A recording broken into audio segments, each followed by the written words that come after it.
podcast.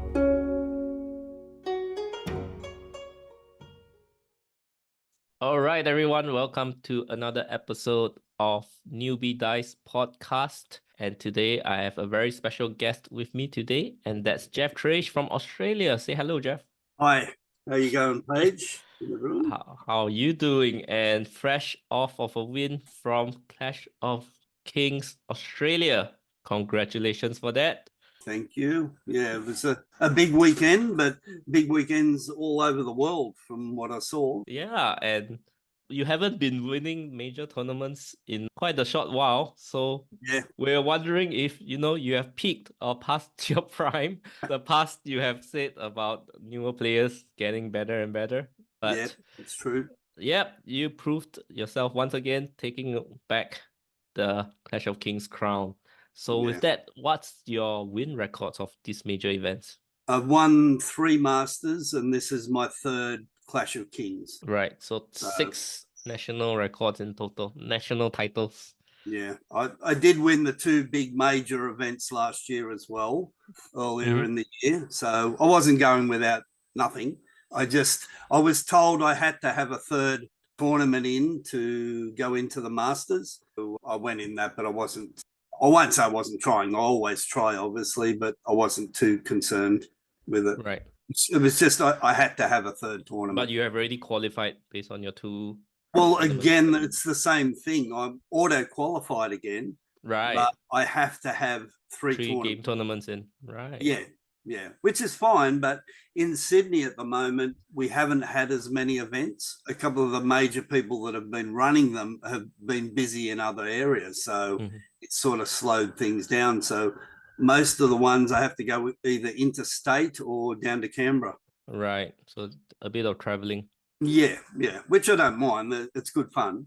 And yeah, I think you and I, we go way back. You actually reached out to me after watching my battle reports when I first started. You said that you liked my battle reports that I was putting out. You're watching them, Paige. Oh, wow. Awesome. I watch them all the time. The main thing I do is, especially if I'm looking at an army that I want to try out, is I'll go in and watch any battle reports that are going with that army involved. So I go back through your ones, I go through Adam Ballard's, I go through Dash 28, and I'll watch them and try and get ideas from them. And you get a lot of great ideas from watching your content. So yeah, I'll continue watching it.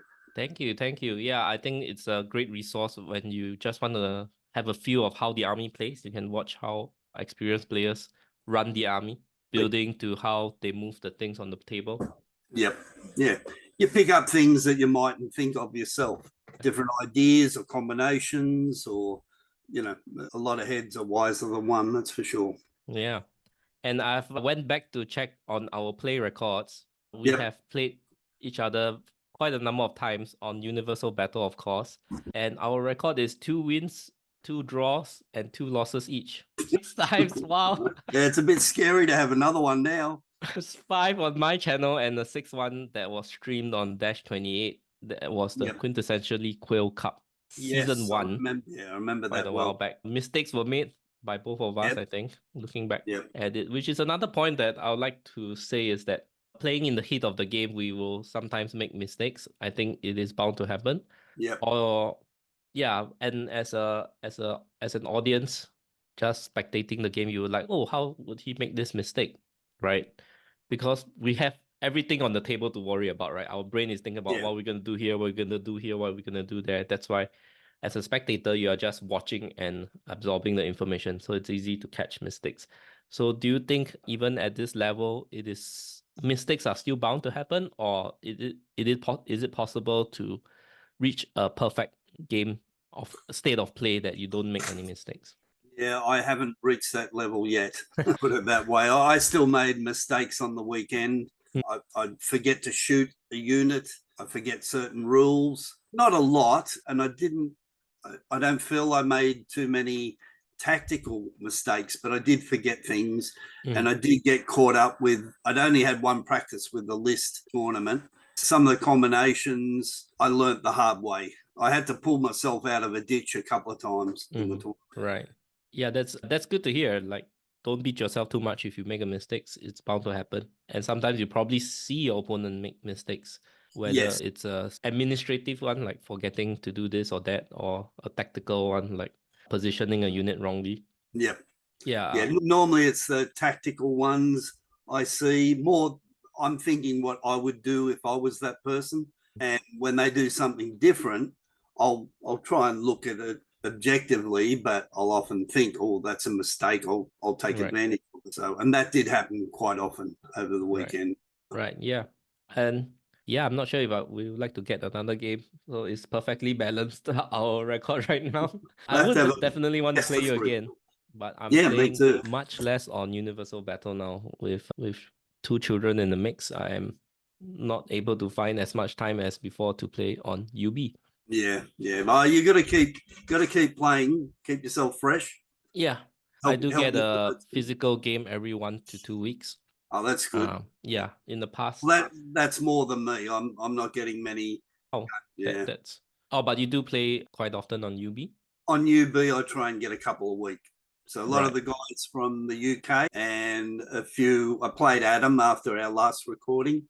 We had a couple of games, won one, lost one, and Steve Foster reached out to me, so I played him. I went in the Quintessar Cup again, so I was getting games on that as well. But They're currently in the third season, right? I haven't been following. Are you qualified in the top 16? I qualified in the top 16 and got knocked out straight Oh, away. wow. Yeah, I know. It was. I'll just say that dice tend to affect games a little bit. My opponent was a very good opponent and played well, but certainly had the rub of the green in the game. I mean, at this top level, sometimes the dice do affect. Yeah. I had the game won at the end of turn 6 and turn 7, I couldn't stop him from gaining victory. Yeah. Speaking of that, what do you think of the turn 7 roll? Do you think it's a good thing for the game? Yeah, I think it is. It adds another level to it, definitely. A lot of my games on the weekend went to turn 7. Not many of them changed the result. There was one that changed the draw to a win for me, but all the others I was winning anyway and kept. So it didn't make a great deal of difference. But there were some very tight moments. A couple of re-rolls could have switched it the other way. Right. Down to the last dice, if you know what I mean. Yeah. Was that a tournament re-roll? No, it was just they were trying to break one of my units. If they broke it, I remember playing Indian, and if he rolled the 10 twice to break my unit, it would have flipped from me being ahead 4-3 to him being ahead 4-3. Right. That was at the end of turn 7. So we come down to the last dice roll. He got the 10 the first time. Oh, and then, I know. Panic stations. And then he sort of turned his back because he didn't want to look at it and threw it behind his back and rolled a 5. So I got away with it. Pretty tense. That was pretty tense. Very tense. A low chance, but when you're at that final roll, quite possible. Yeah, we've all seen it happen, haven't we? Yeah. Yeah, I've been playing more physical games because I also been playing goblins as my new army. And one of the challenges of goblins is to play on clock. So physical games to help me on clock. And I managed to play most of my games with 1 or 2 minutes left on the clock. Yeah. Yeah, if you know it's a problem, then I think there's ways you can go about trying to reduce the problem. Look at the turns that are taking up the most time and try and reduce them. Most people waste most of their time around turn 2 to turn 3. So trying to speed them up and give you that little bit extra time, or set a set time for each round. Like when you're practicing, I mean, set it at 10 minutes, and when it goes off, okay, I should hurry up a little bit here and try and pick it up. Just there are a couple of ways. I've never really had a problem with time, but I have come close a few times. Yeah, I do notice you're right that turn 2, turn 3 takes the longest, but I have also had moments where I was 40 minutes in going into turn 3. So I'm left with 20 minutes for 4, 5, 6 and a potential 7.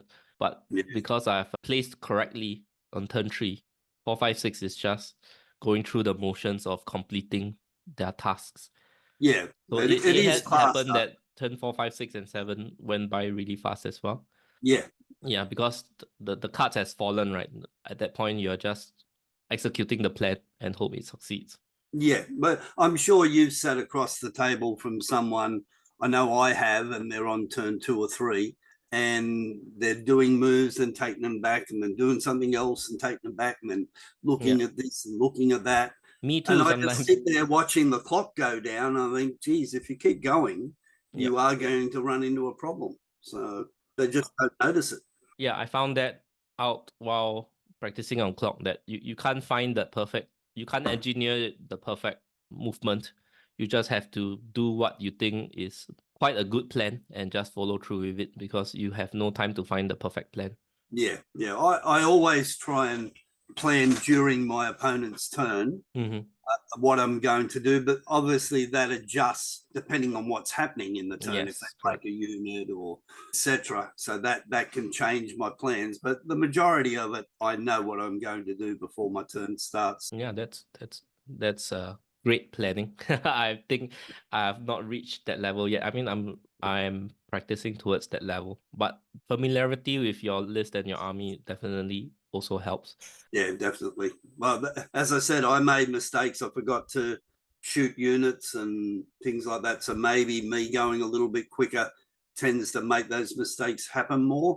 Mm-hmm. But I really think that once I've played a list for a few times, I don't make those mistakes very often. Yeah, So, it's just one practice game. That is quite impressive. well, I was going to play a different list. I wasn't going to use dwarves. I was What were you planning to play? I was going to play abyssal dwarves. Yeah, you were talking about them when we were reviewing the Clash pack. Yeah, well, we were painting them up, and I had 4 regiments in my 4 regiments of half breeds in Mm-hmm. the list I was going to run. We had the 3 fully done. I ran out of models. Didn't realize we didn't have enough models, and then when I had a few practice games on the table with it, and some of the bases were different to the other bases, and it just didn't look right. And I thought Mm. I'm going to start the tournament down about 20 points on the different rules for painting and basing, etc. And I thought I can't go in that far down, so Right. I rang Matt. I'd already put my list in, but they hadn't been published or anything. I said, "Oh, do you mind if I switch it over just to try and put a better looking army on the table?" And he said, "Yeah, no, not a problem. As long as you get it in by tonight, there won't be any penalties." So I switched it over to dwarves. Normally, I wouldn't have run it because I felt the Brock Riders had dropped down a level before. But now with that new vengeance rule, I thought, oh, well, I'll try that out. That sounds pretty good. And I did have 3 regiments of those painted up. So I had enough. I just got what models I had and put the list together. So you submitted the list before even playing a single game with it. Yes. Wow, it's And amazing. there were some mistakes made. I'll go through some of them with you anyway of what I thought I did wrong in my list building. Not too many things, but there's definite things that I would change in it. Yeah, with that, let's talk about your list. I'm going to share your list on screen. So, firstly, 3 regiments and 1 horde of ironclad. The horde has Hammer of Measured Force. There Yep. is no Bane Chant in the list, so Hammer of Measured Force Uh, would work. Let's talk about that first. Do you think the ironclad regiments are very value for money units right now? Because, well, yeah, pretty much they're there for unlocking and for unit strength. I use them as chaff because I didn't have much chaff in the army. yeah. So I wouldn't say they were brilliant, but you're not losing that many points when you lose them. So it's more that loss of unit strength, I feel, more than anything when they go down. Yeah, they're also harder to shift, right? Because if we Yeah, compare them to the standard shield wall for 10 points less, they are defense 4 and 13, 15 nerf. So you get defense 5, 14, 16 nerf, headstrong at the cost of that 1 speed. But there's now ordered march in the mix. Do you think yep. that helped the dwarves quite a bit? Yeah, I think I might have only did it once on one unit in the whole tournament. I just forgot about it. Right, okay. Or they were dead before that would have happened to have been useful. So I think that was probably half the case. They were the first usually to die in my army. Right. I was thinking like for ordered march, it might have helped in the early game if you have deployed them wrongly, right? So you could still turn and move 8 inches. But if you have deployed them correctly, you'll probably be moving forward 8 inches anyway. So it makes it a little bit more forgiving. And Yeah. then the final part is if there's any alive at the end of the game, it might be easier to move them towards an objective. That's what I was thinking. That's where I would have normally tried to use it, is Yeah. towards the end of the game, getting into position, getting into zones, etc. As you say, if you're set up properly, you shouldn't have too many problems. Maybe a bit more with the hordes, but the regiments are pretty easy to guide up the first few turns. How did the Horde perform with the Hammer of Measured Force? It got killed quite early in most of my games. Yeah, before because before it even got to fight. I think it was about the fourth or fifth round before I actually got to fight with it. yeah, they get shot down most of the time, or they Shot, just got yeah, charged first. shot down and charged, but probably about 50-50. Mhm. Everyone concentrated on them. I suppose it looks a big threat. Yeah, it is a big footprint. It is, but it's not that expensive either. So I tried to do things to keep it alive, but I was more about counter punching with the list. So Yeah. my box, my battle drillers, the behemoths, they were the things waiting for the opposition once they hit those dwarf units. Yeah, let's move down the list slowly. Next up is the 3 regiments of Brock's, one with Drunken Ram, one with Blessing of the Gods, one with Boots of Striding. How did they perform the whole weekend? I was happy with them. At first, I lost a couple of them early without getting to use the vengeance part, and that was the main thing that interested me. But I think on the second day, I got a lot more use out of them, getting charges off and getting counter charges. Yeah, when they were multi-charged, obviously they went down, and I never got to use it. But they were the tipping difference in a couple of games. They made a huge difference. I remember I got charged by, because typically if you're facing cavalry and you've got a flyer or something, you want to charge into that unit to take a thunderous charge off.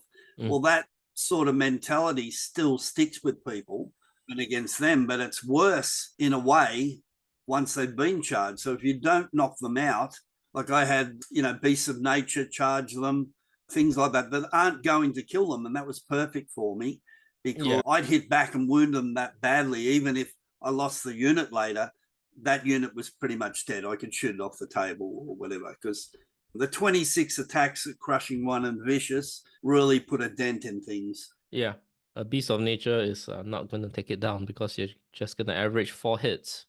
Yeah, that's right. And it has a high nerve point of 18. Yeah, so they did work quite well. I was happy with them. Yeah. Did they get shot at often because they are defense Yes. 4? In the last game, one of them got shot off by one mortar, and one weakness caster did a couple of wounds, and one mortar did, I can't remember, 5 or 6 wounds, and then the shattering, and then he rolled the 10 once because I didn't have inspiring in range, so that's my fault. But yeah, got taken off before I got to do a thing. Oh, top of 1? Sorry, top of 1. Yeah, top of 1? Yeah. Wow. Yep. Okay. Yeah, so that wasn't a great way to start the final game.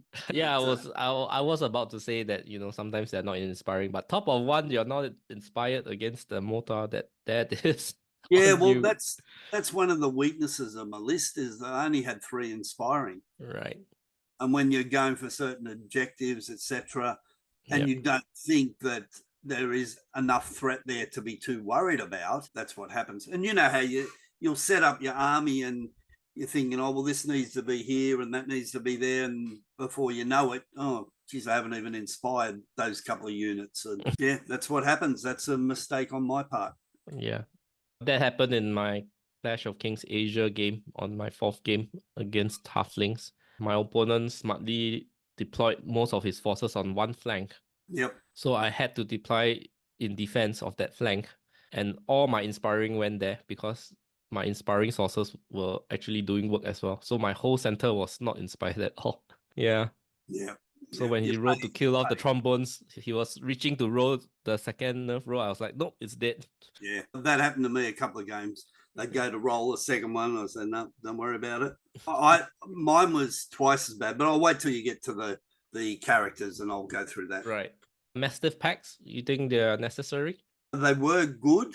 Some games they did nothing. I think I was wondering whether I should have them on the Throwing mastiffs? Yeah, the throwing mastiffs on the normal units or on the dogs. themselves. As it worked out, it wasn't too bad having them on there because it gave you that extra threat range. Mm-hmm. So you had that 18-inch threat instead of the normal 16. And yeah, I had one moment where one of the packs took out a croc wrangler. Wow, that's awesome. In one go. He had his head just poking out behind a unit and got it shot off. So that was very lucky on my part. But other times they did nothing. Right. That's only 30 points. Yeah, and the Mastiffs are only 65 points for quite a high nerf of the 11-13. Yeah, and that did catch a lot of people out. Yeah. I had a few people charge them and didn't break them, and they do a second round, they still haven't broken them. I had a Minotaur hero hit one. He had 2 rounds of combat, and at the end he said, I can't believe that I couldn't break it. And I said, well, you've only got 5 attacks and they are 11-13 nerve. Yeah. It's not that unusual, really. Yeah. And obviously he got taken off. The Mastiffs stayed alive. So yeah, they served a couple of good purposes during the tournament. Yeah, next up, 2 Steel Behemoth, 1 upgraded with Golok's Fury.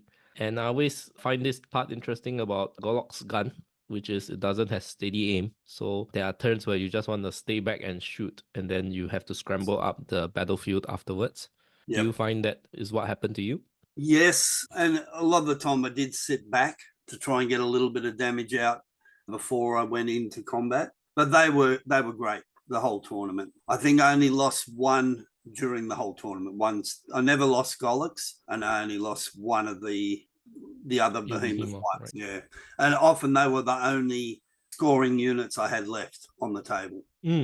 Yeah, so, after they managed to chew through all the Brogs and all the Ironclads, then they would run out of firepower to take out the defense 6 behemoth. That's right. Yeah, people tend to leave them alone because they're so hard to take down. So you could argue the point one way or the other. Would it be better to put everything into them or not? Most cases, I think my opponents played it the right way. But yeah, they took their kill count was quite massive by the end of the tournament. Yeah, D6 plus 12 attacks is very not good. Low. You're right, 15 on average.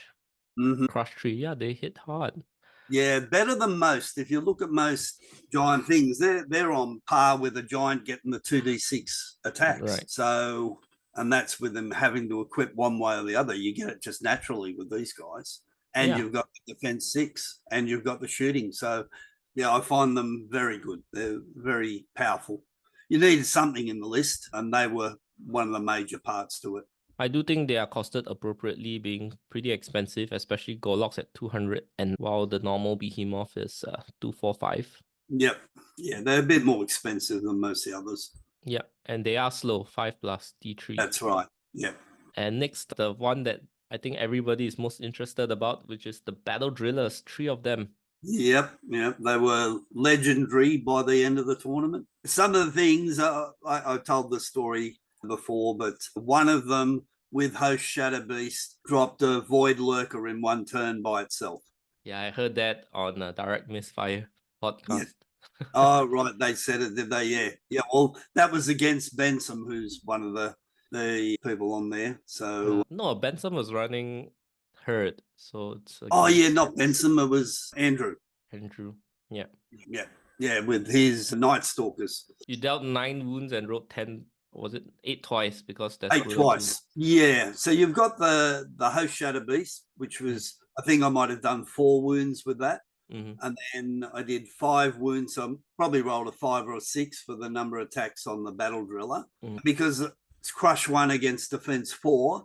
I've got another 5 wounds. So it's not that out of the ordinary. And then with Brutal 2, suddenly an 8 twice isn't that far off. So it sounds like lucky, but it's not that much. Yeah. I mean, you rolled well, but it's not possible. Yeah. No, that's right. And I was in a position to follow up and kill it the next turn. But having not having to spend another turn there probably helped me quite a bit in that I could turn around and deal with other things in that game. But they were brilliant. How do you run the Battle Drillers? Do they move up behind the Ironclad? Yes. Yeah, normally behind the Ironclad. I'm trying to get the Host Shadow Beast off wherever possible. and that's why I take the Host Shadow Beast 3. But other times they would be going into combats anyway. The difference of Brutal 2 and that extra, 3, 4 wounds or whatever they do, even without the Host Shadow Beast, tips combats all the time. I remember one of my opponents saying that there was at least 4 combats that Brutal 2 broke them. Right. So, yeah, they were taking down units by themselves, so they were brilliant. Was that a recent change, the Brutal 2?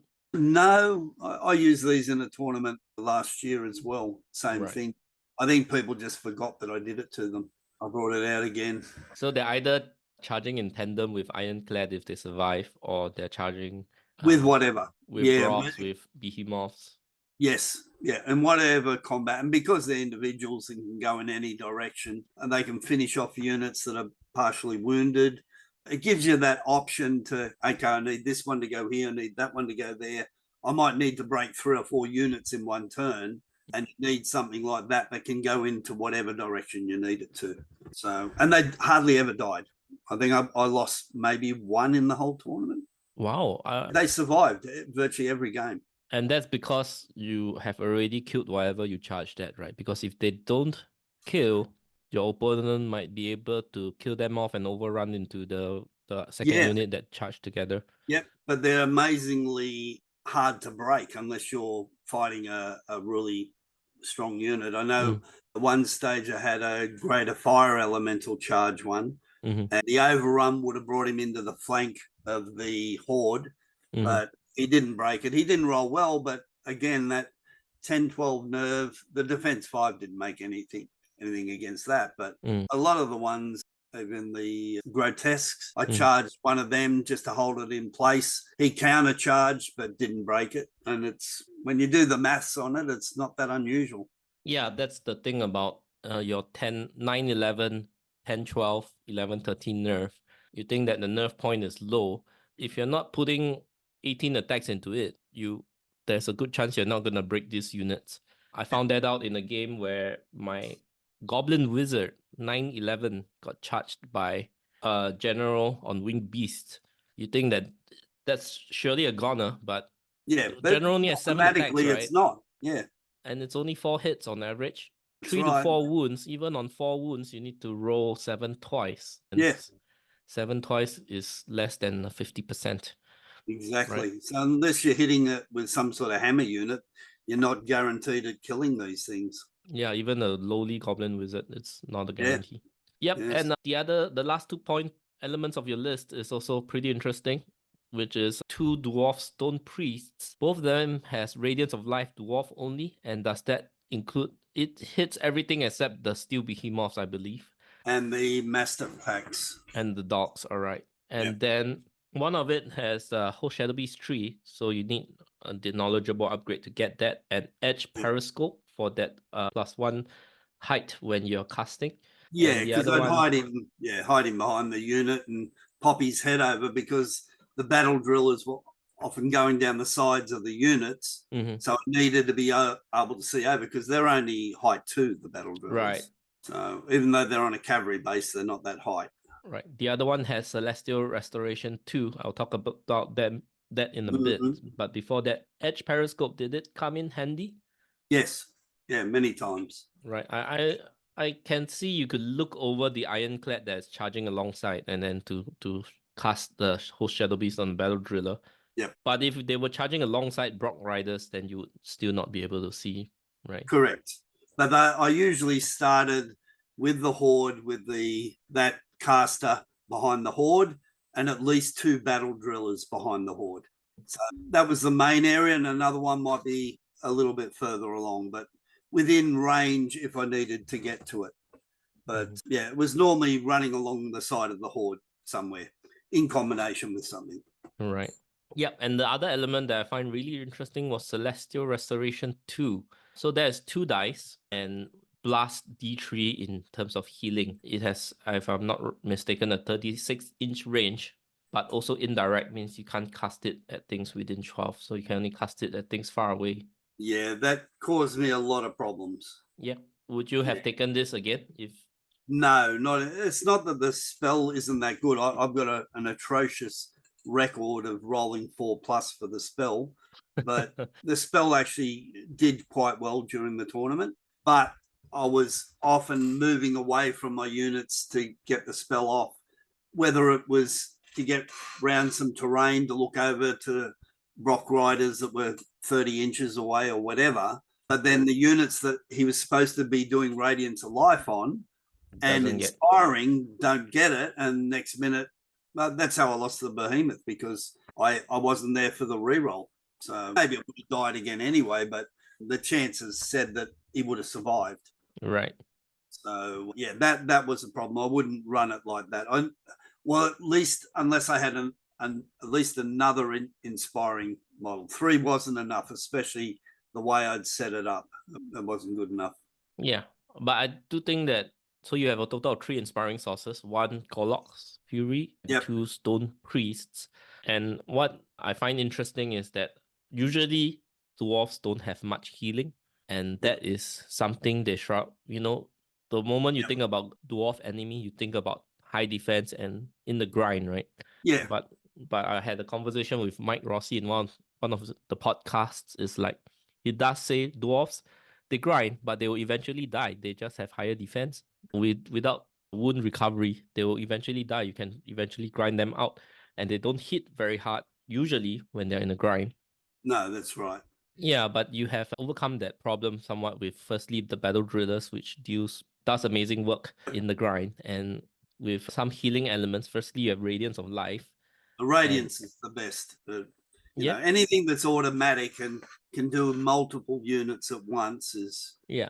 I also see that you have the Iron Resolve aura on Gorlock's. And on top of that, you have that little bit of heal from Celestial Restoration, which on average, it should heal 2, right? That's right. Per cast. Have you had it explode in healing in any of your games? I think the best I got was 5 wounds. Wow. On one. Yeah, and that was on a Steel Behemoth, so that was very... Oh yeah, and I won a similar one, I think 5 wounds on the Horde in one turn as well.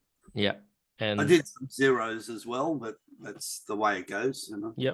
Yep. So that is quite a respectable amount of healing. 2 on average. 5 is not out of this world. So yeah, it did come in handy, and it saved when you've got important units like the Behemoths.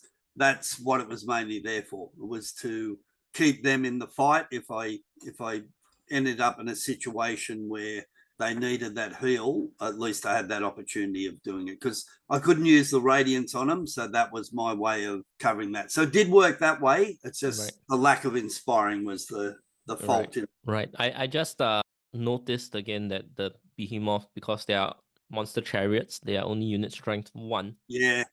Which is on the low side. So I think that's another balancing factor. Because like the Halfling one is on the Titan base, so it's 2 unit strength. Yeah, they're very good value, those ones. And they are the cheaper ones, right? They're 210. Yeah, they hit less hard, if I'm not wrong. They have less attacks in both the shooting and the melee. Yeah, but they do have the 18-inch range, steady aim, which is quite good. It's only 5 shots, but they're inspiring, which is another bonus again. So, I think they are really good value, those ones. They are. Well, that's your list with 16 drops, 26 unit strength, 2,300 points. 5 of them don't score. The number of scoring units an issue, because that's you're left with 11. 2 of them are hunting packs. Certainly do. It's not my usual type of list, as you know. Yeah, and the Behemoths are unit strength 1, so you might still lose out when they have regiments on the table. Yep. Well, I think I won Invade with 2 unit strength, and I won Dominate with 1 unit strength. 1 unit strength over the opponent. Yes, so both times I'd completely wiped their army out. The last one, he had the war machines left, so...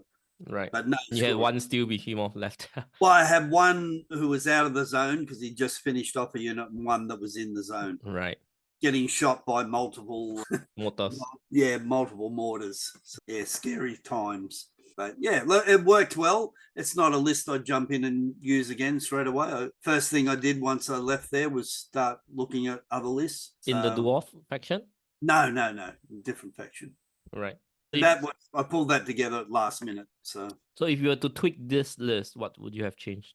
I would probably drop one of the Brock Riders. I'd still keep two. They are very good, but with that, I would get the points to maybe put in one of the Lords on Large Beast, and I'd have to muck around with the unlocks, etc., to get that. That'd be the main area. I might have to lose a Battle Driller. I'm not sure, but yeah, inspiring to be the main thing, and that I think something like the Lord on Beast would tag team well with the Brock Riders because I could send them out. Yeah, I couldn't send them out because they're away from the inspiring straight away.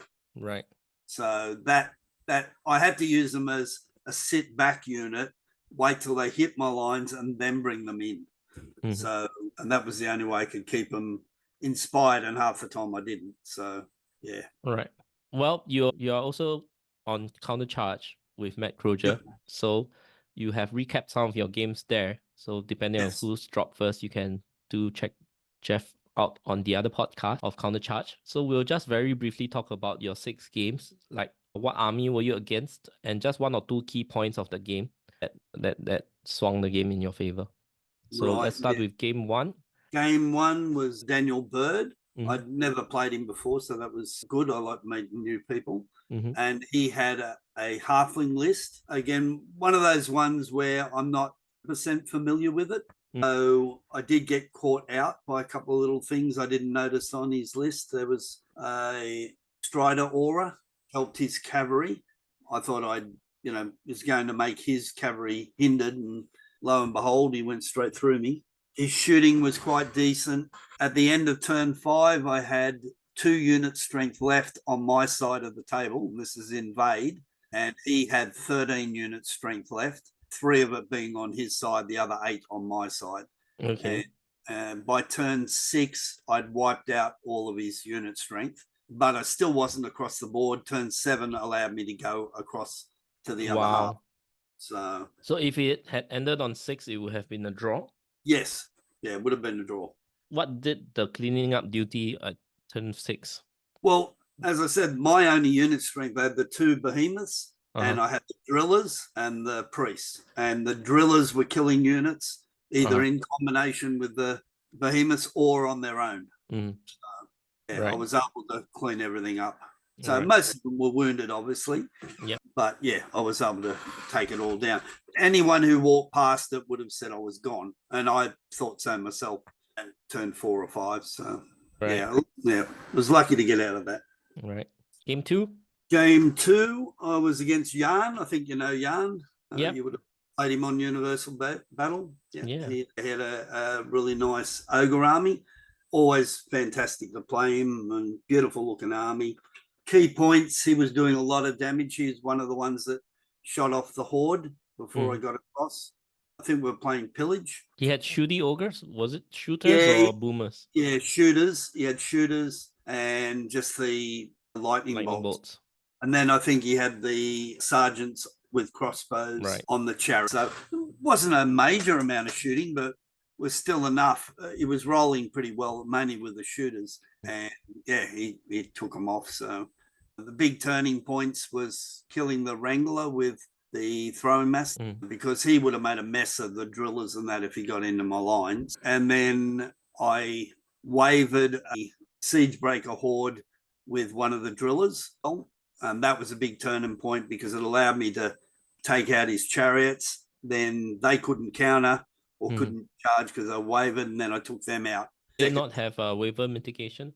No, either he had Staying Stone on it and I've rolled the extra nerve, or he didn't have it. I can't remember, but it was wavered. So I trusted him that he was right. I can't remember whether I rolled a 15 or a 16, but yeah, again, just the brutal 2 was the difference there. So yeah, that one I ended up cleaning up pretty big once the siege breakers were out. And yeah, but he played a good game. It was pretty tough all the way through. Game 3 was Andrew from Direct Misfire, and he was using the Knights. So I gave him first turn, and he came right up in my face. Combination of the throwing dogs and the Golics took off the Soul Flayers, on turn one. So that sort of caught him out a little bit because they were all ready to charge. He dominated one flank. I dominated the other flank. That's where I killed the Void Lurker with the Battle Driller. And I eventually won the middle. So, yeah, I ended up winning the game that way. So I won the middle and the right. He won the left. Hold the line, was it? Can't remember what it was. Or was it control? That might have been the one with the... Well, it did not critical if you can't remember the scenario. As long as you won 2/3 of the board. That should win you most scenarios anyway. Yeah, I think it was one of the ones with tokens, not loot ones, but the other ones. All right. So probably pillage or something, I think. Okay. Game 4. Game 4 was the next day, and that was Damien with his salamanders. Really strong list. Pretty scary. Had 2 of the dragons, had Rakawas, 2 of the greater fire element, plus 2 fire elemental hordes and other various things. But yeah, very powerful list. Yeah, that sounds like it could crack armor pretty well. Yes, and it could. I think the big things were on turn 1 or 2, he charged one of my regiments with his dragon, hoping to break it, and he didn't, and then got flanked and battle drilled, and might have been the Brox that he charged. Same again, a lot of people charge them with that mentality of taking the thunderous charge off, and I was on a hill, so it would have been worse for him. I think that was the helm of the Rams, so they were going to hurt if they hit something. But yeah, so that cost him, and then he dominated the left, I dominated the right, and I won the middle. It was very tight. That was one where it came down to turn 7. He charged the dragon into another Brock Rider unit, needed a 10 twice to break him, got the 10 the first time, and then rolled a 5 on the second one. So that was pretty scary. Would have gone from 4-3 to me to 4-3 to him. Yeah, it was. Wow, all close games. Game 5. Yes. Game 5 was Benson. He's got a pretty good record against me. We were, I think, 2 each at that stage. So he reminded me that when we started. So I reminded him at the end. Now he's got to catch up. Yeah, no, always great. He's a top bloke, and we had a fantastic game. He had the herd, so I was surprised to see the herd up there at the top tables. And he was in costume, wasn't he?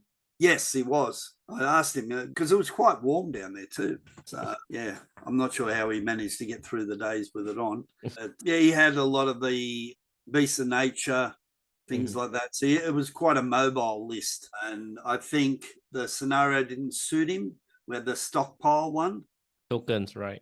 Yeah, and he had too much on the left. I only had a regiment and a Brox on that side, where he had quite a few units, and by the time they were able to come round to help, he'd lost most of the rest of his army. Right. Yeah, that was the one where the beast charged into the the beast charged into the Brox, and I ended up in the Brox, but the beast of nature was on like 13 wounds or something. Right. So I was unlucky not to break it when I countercharged it, and then the other one flank charge one of the steel behemoths, which I had set up with the flank, and I had the battle drill and that waiting because I figured it's not going to take the tank down, and so he lost the other one that way. And that was a big relief getting both of them out of the way for me. But yeah, great game. That's game 5. So that was game 5. Yep. Last game, Andrew Goodman, was it? Andrew Goodman. Yeah, I seem to play him on the top table at the end of tournaments pretty often. Very often. Yeah, very often we play. And he had the Abyssal Dwarves, had the mortars, and I've got a long history of him blowing the hell out of me with those mortars. So yeah, because Abyssal Dwarves was his army at the start of 3rd edition, right, where the mortars were piercing 3. Yep. And there was no obscure, what do you call it, the forest cover that makes them hit on 6. Yeah, that's right. Yeah. It was, and they're still great. They really are. If you can roll the dice for them. He did more damage with them than the whole army put together, I think. They really hurt. At the top of 2, when he went first, I'd lost 1 unit of Brox, 3 regiments of the Ironclad. I had the Horde heavily damaged. I had one of the other Brock Riders on about 9 or 10 wounds, and I hadn't done a wound to him at that stage. So, wow.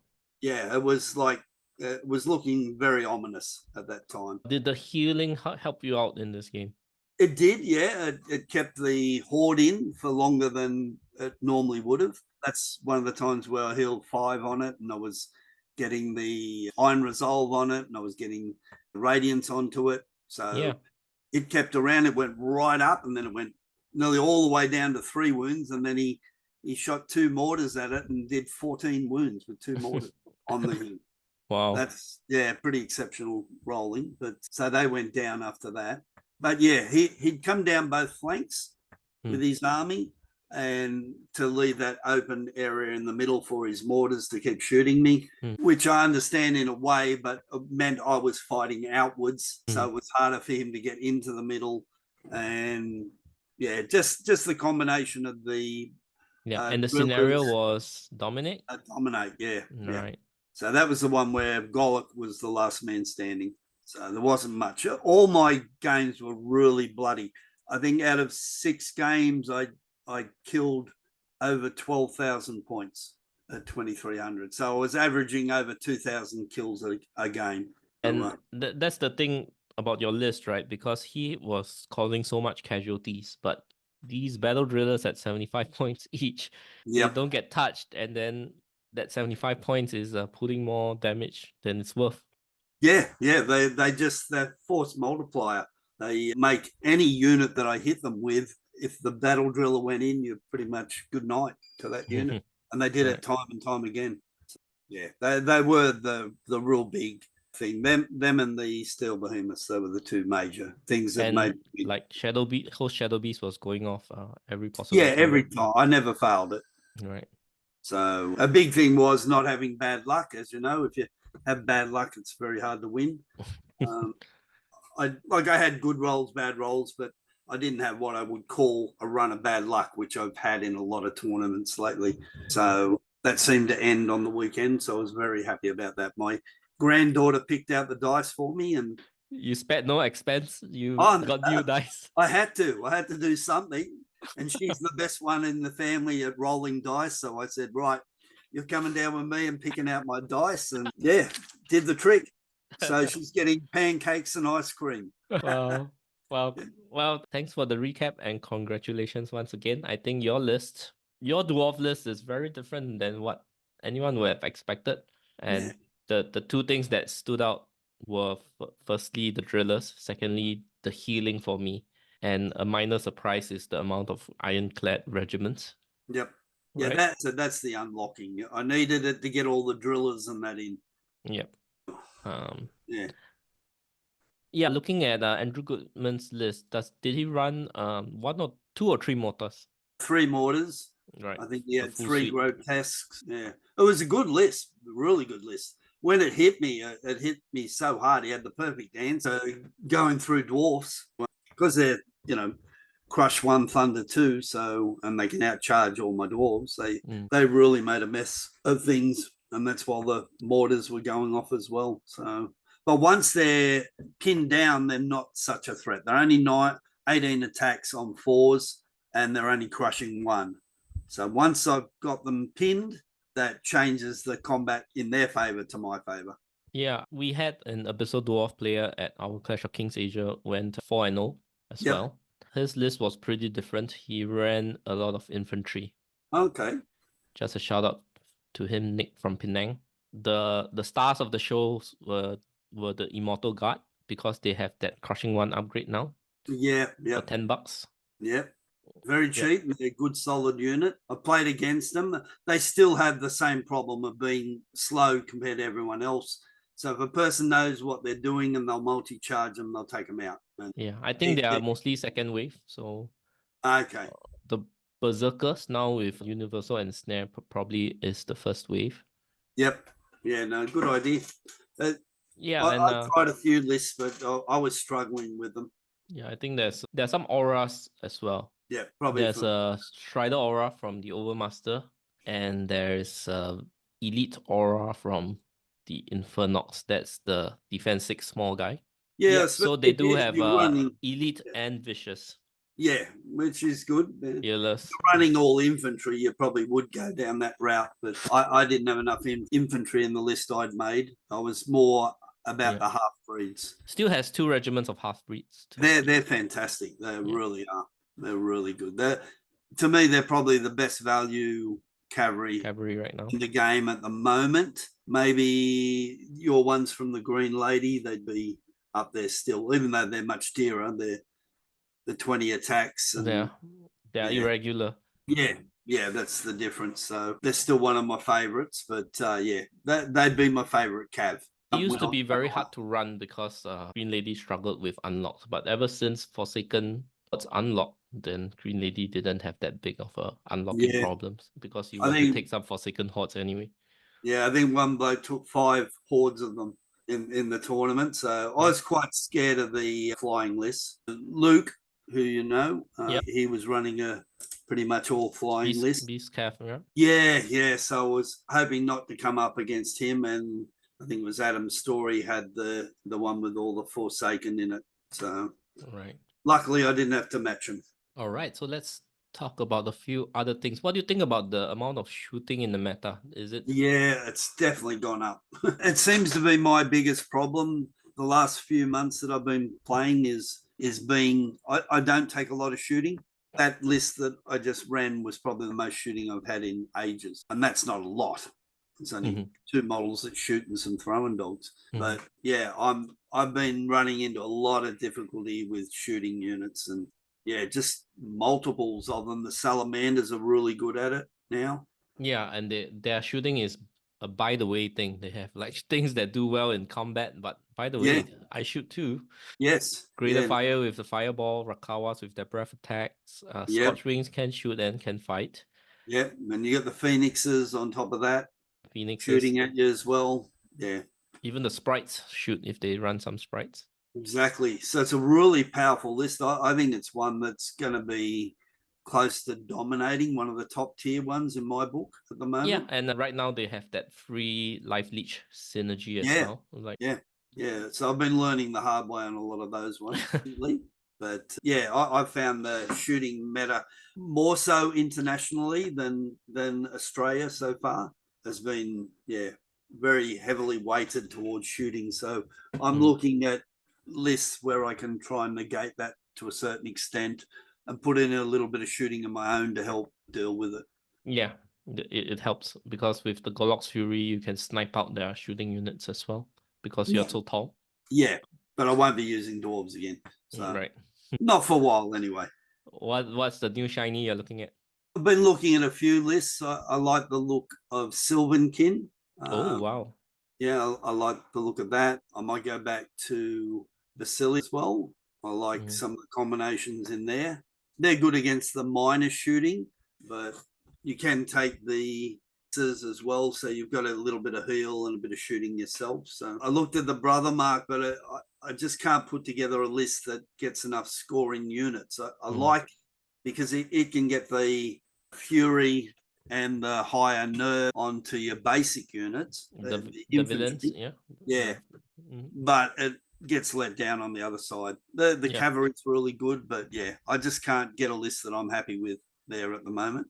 So I lost to Tom Robinson running the two legions of villains. Yes, I remember that game. My Beast of Nature charged it in the rear and it didn't even flinch. Beast in the rear, regiment of Earth Elementals in the front, didn't kill it. Yeah. I remember, I think there was one attack that he did early on with the dragon, which... Yeah, I placed my Order of Redemption, the super elite knights on... He rode the big rock. He rode a little bit higher and he rode it twice to kill it. Yeah. Not impossible, but... No, but unfortunate for you. Yeah, that's the thing about Green Lady. The chaff is in Pegasus, which you can't screen the front of your units. You screen by charging into things, and if the dragons are at the same speed, you can't really get that in. Yeah, I like the list, but yeah, as I said, I'm not happy with it for my style of play anyway. Yeah. So it's more between Sylvankin and Basilia at the moment is what I'm looking at. Have you had more experience against the new Twilight Kin? Have you had some games against them? No, I've watched them play and they look very, very scary.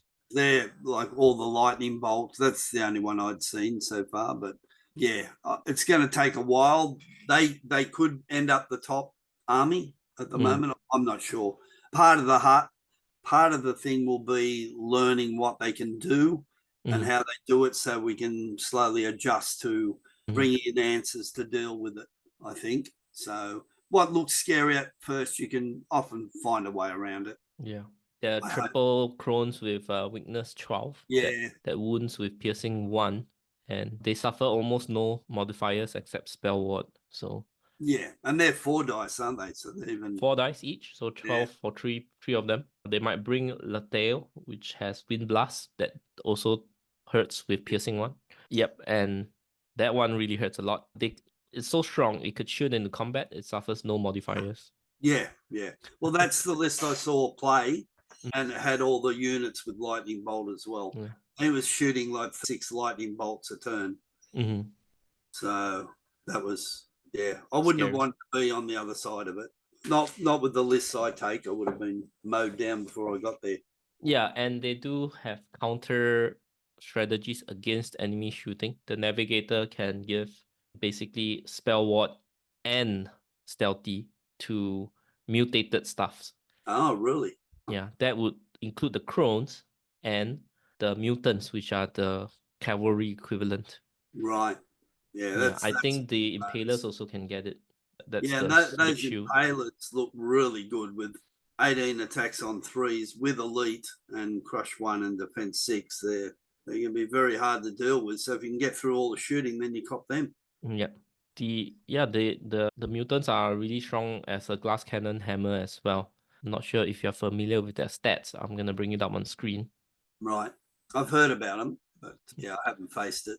Mutants. 20 attacks, speed 7, while charge D3. So they charge 15 to 17. Jeez. Right? 20 attacks on 3s with Strider Thunderous 2 Elite. Jeez. And they can get Vicious from the Navigator. That's one scary unit, isn't it? So yeah, they are considered Twilight Elf. Yep. Because they are mutated elves. So they can get the Vicious aura turned on them. Or because they're mutated, they're Void Touch. On the advanced, they can get Aura, Spell Ward, and Stealthy. Right. Yeah, well, that's their weakness, is the shooting by the looks of them, with the low defense and the big gap, in the nerve. But if they've got all those counters to your shooting, it's going to be very difficult. Yeah. Just going to have chaff to hold them up to stop that thunderous. Yeah. I don't see phalanx being as more prevalent, rather. It did shift the needle a little bit, but I don't see like phalanx being a thing, Well, it wasn't at the tournament on the weekend. There was a couple of phalanx units, but not that many. Yeah. Yeah, it shifts the needle, but it's not something that you would have to constantly expect and be afraid of, right? Yeah, that's the thing. Yeah. The good thing, I'm not sure. I'm not sure either. Is that enough for the phalanx units? Yeah, well, I'm definitely looking at them. I'm looking at phalanx units. I think the phalanx now is just a bonus. Just the points difference from the normal units and the extra attacks you get, it's worth it just for that. And then you get phalanx on top of it. So if you're going to certain factions, it's a unit strength bump because their sword and shield might be less unit strength. Yeah, I haven't seen that in too many of the lists I've looked at, but mainly undead EOD, where the Skelet Spearman has unit strength 3 on top of the Skeleton Warriors at 2, and Red King.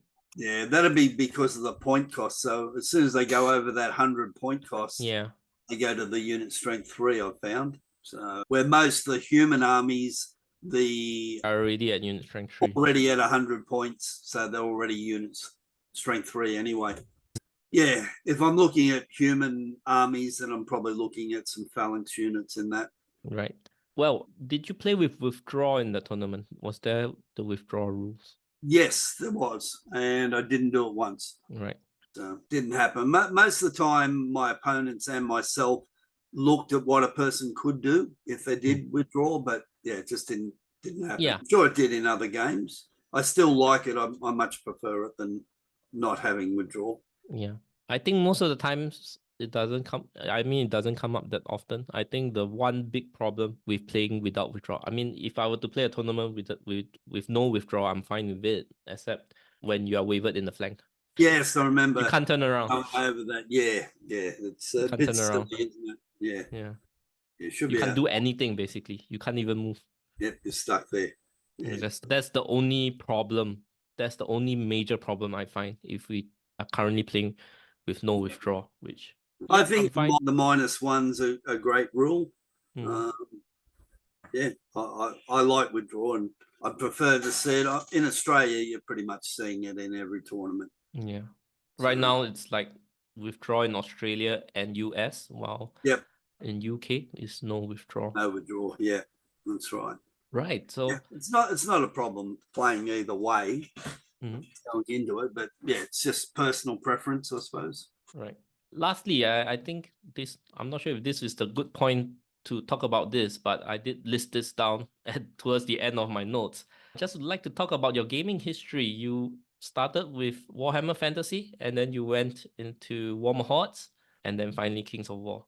Yeah, well, I started because of my son. He got some money as he was in an accident and told him he could spend it on whatever he wanted. And his cousin was playing with or painting models, and he wanted the same thing. So I went down with him, and shop owner was showing him how to play, and I thought, this bloke's not really showing them what he should be doing, and I couldn't help myself. I'm in there, no, do this, do that, and Were you learning to, as in, were you already playing the game, or you were no, learning at the same I time? had no idea about it, but it doesn't take me long to pick up what's going on, and what the other person was doing to him. I'm like, hang on a minute, don't tell him to do that. That's wrong. He should be doing this.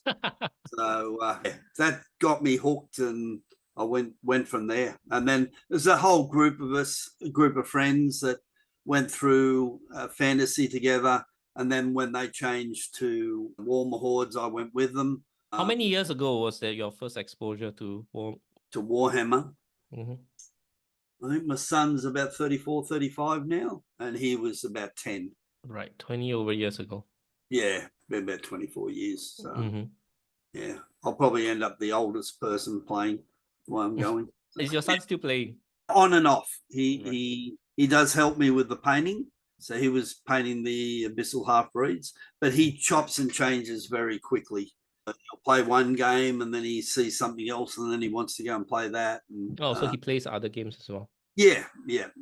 So he's playing a different Warcry, I think it is at the moment. That's a Games Workshop skirmish game. Yeah. So yeah, I've said to him if we can get a teams tournament going, because we used to play together in the teams in fantasy, and we won quite a few team events together. So I really enjoyed that playing with my son, and would love to do it in Kings of War, but there's virtually no teams events here. The only ones we've seen are the ones online. Australian organizers, if you're hearing this, do. They're so much fun. They really are. A lot of fun doing teams. I reckon a lot of people would be into it, but yeah, you've got to have the people that want to do it and see if there is enough call for it. But I think you'd find a lot of people would jump in. I know with the worldwide one they did that time, that was a lot of fun. I went in. Did you end up going in the teams one that time? Who ran that? Do you remember what's the name of the tournament? I don't remember. I don't remember participating in a team tournament. Mm. Was it? So do you play individual games, but you just you play? There was three, and yeah, you do matchups and all that. That's right, yeah, and then you'd combine it up, and that's half the fun of it. Like ETC and things like that. I played a lot of teams ones with Warmer Hordes and fantasy, and they were a lot of fun. Warmer Hordes had the WTC, right? I was an ex-Warmer Hordes player as well. Yeah. So I went to a few of the world ones, ETCs, etc., and I really enjoyed that. I love that. We have an influx of new players because of the Clash of Kings Asia getting recognition and eyeballs from the gaming community. So we have some ex-fantasy ETC players coming into the fold. The first question they asked was is there a worldwide tournament for Kings of War? And I was like, you know what? There isn't.